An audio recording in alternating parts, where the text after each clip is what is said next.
Bonjour à tous, bienvenue dans une autre liste d'animes très spéciale sur notre chaîne. Aujourd'hui, nous allons parler d'animes où le personnage principal est fort depuis le début. Si vous aimez ce type de contenu, abonnez-vous et laissez votre like et maintenant commençons la vidéo.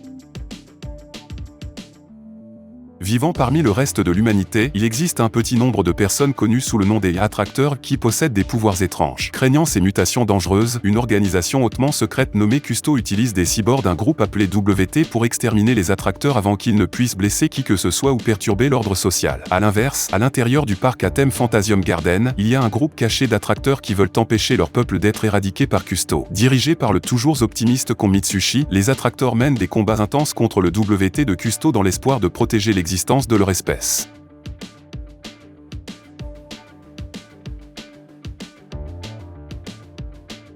À la suite d'une troisième guerre mondiale qui a laissé le Japon en ruine, une organisation connue sous le nom de Viskyo a pris le contrôle de Tokyo et l'a rebaptisée Toshima. Dans ces ruelles se déroulent des jeux de combat connus sous le nom d'Igura, supervisés par le Viskyo, dans lesquels les concurrents se battent et se baignent dans le sang de l'autre pour gagner la chance d'affronter le roi de son tournoi, Ilre. Igura n'est pas le seul tournoi de combat du moment, BL@Ter est un jeu similaire mais très différent puisqu'il interdit le meurtre et l'utilisation d'armes. La seule façon de gagner est d'éliminer l'adversaire. Akira, un jeune homme isolé de sa famille, est connu pour être invincible au BL@Ter. Cependant, sa vie au sommet est brisée lorsqu'il est accusé de meurtre. Incapable de prouver sa propre innocence, tout espoir est apparemment perdu. Jusqu'à ce qu'une mystérieuse femme nommée Emma apparaisse et lui offre une chance. Maintenant, pour retrouver sa liberté, Akira doit participer à Igura et finalement vaincre Ilre.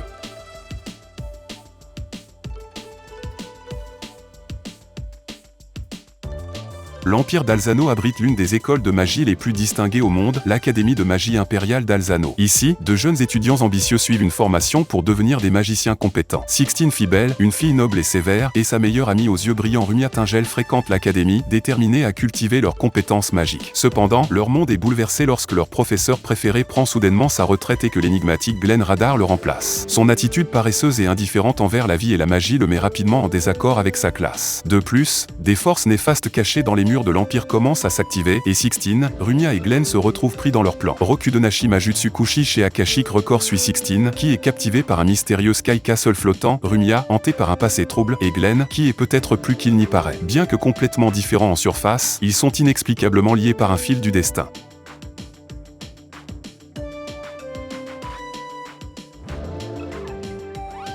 Medaka Kurokamie est, dans le vrai sens du terme, parfait. Belle, intelligente et athlétique, le rêve de Medaka est de rendre les autres heureux. Ainsi, lorsqu'elle se présente à la présidence du conseil étudiant de la prestigieuse académie Akoniwa, remporter l'élection avec 98% des voix est tout à fait prévisible. La toute première chose que fait le nouveau président bruyant est de mettre en place la Medaka Box, une boîte à suggestions permettant aux étudiants de soumettre toutes sortes de demandes d'aide. Avec le cynique Zankichi Itoyoshi, son ami d'enfance qui a été armé pour aider, Medaka répond à ces demandes à un rythme ridicule. Pour chaque travail réalisé, elle fleurit la salle du conseil des élèves, dans le but de remplir toute l'école. Cependant, les deux sont sur le point de découvrir qu'aider les autres peut être beaucoup plus difficile qu'ils ne le pensent alors qu'ils commencent à découvrir un plan dévastateur centré sur l'académie et même Medaka elle-même.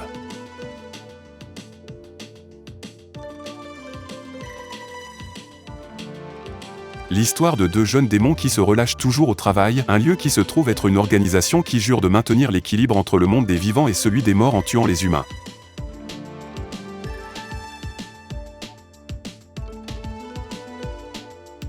En 1864 au Japon, une jeune femme nommée Chizuru Yukimura part à la recherche de son père disparu, Kudo, médecin de métier dont le travail l'emmène souvent loin de chez lui. Mais sans nouvelles de sa part depuis des mois, Chizuru se déguise en homme et se dirige vers Kyoto à sa recherche. Attirant l'attention des Ronin, elle tente de se cacher et finit par être témoin d'un spectacle horrible. Le Ronin est brutalement assassiné par des hommes fous aux cheveux blancs. Dans une tournure surprenante des événements, des membres du Shinsengumi arrivent pour éliminer les créatures. Mais la sécurité de Chizuru ne dure pas longtemps car ce groupe d'hommes l'attache et la ramène à leur quartier général, ne sachant pas s'ils doivent la laisser vivre ou la faire taire définitivement. Cependant, une fois qu'elle révèle le nom de son père, les Shinsengumi décident de la garder en sécurité car eux aussi le recherchent. Mais Kudo est plus lié au Shinsengumi qu'ils ne le laissent entendre et bientôt Chizuru se retrouve mêlée à un conflit entre le Shinsengumi et leurs ennemis ainsi qu'à des tensions politiques à Kyoto.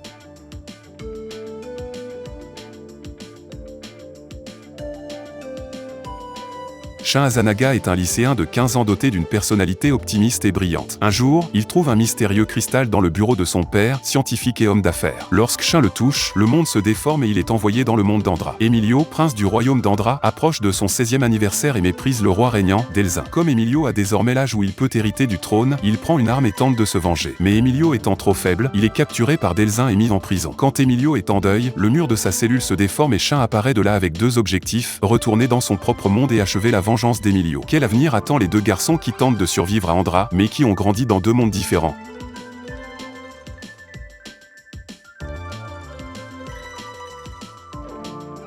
De la série de romans légers écrite par Mina Suzuki vient une histoire d'amour, d'action et de comédie. Yashi Haruaki est un lycéen naturellement résistant aux malédictions. Après que son père lui ait envoyé un mystérieux cube noir, Haruaki se réveille pour trouver une fille nommée Fir debout dans sa cuisine. Elle est la forme humaine du cube noir maudit et un instrument de torture. Utilisant ses capacités spéciales, Fir se bat aux côtés de Haruaki pour vaincre d'autres instruments maudits et leurs propriétaires.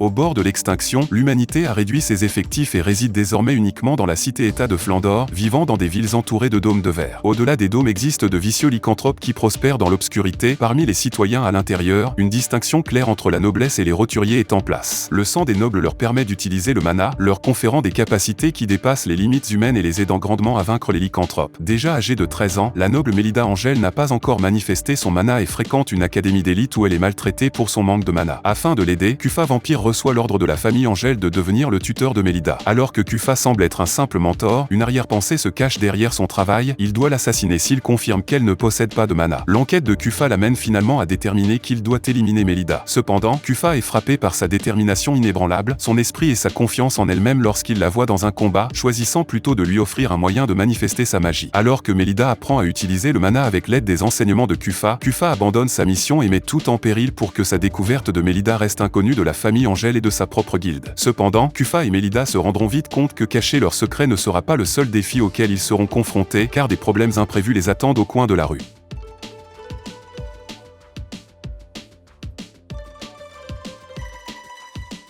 Les frères et sœurs otaku, Tamotsu et Niwaka Dankige, font du shopping à Akihabara lorsqu'elle est envahie par des monstres cosplayers vampiriques. Ces créatures, connues sous le nom de Bugged Ones, peuvent posséder n'importe qui qu'elles mordent et bientôt elles commencent à semer le chaos dans la ville. Alors que Tamotsu se retrouve à la merci de l'une de ces créatures, il est sauvé par le mystérieux Matome Mayonaka, armé d'une batte de baseball. Ensemble, ils se battent à travers plusieurs autres rencontres avec les Bugged Ones, mais avant longtemps, Tamotsu est mortellement blessé en protégeant Matome. Sans autre choix, elle le ressuscite en tant que Bugged One de haut niveau, tout comme elle. Tamotsu et Matome, ainsi que l'excitante cosplayeuse otaku Arisa Aokenan, forment le groupe The Electric Mayonnaise et ils commencent à envoyer les Bugged Ones de la seule façon qu'ils connaissent, en arrachant leurs vêtements et en les exposant au soleil.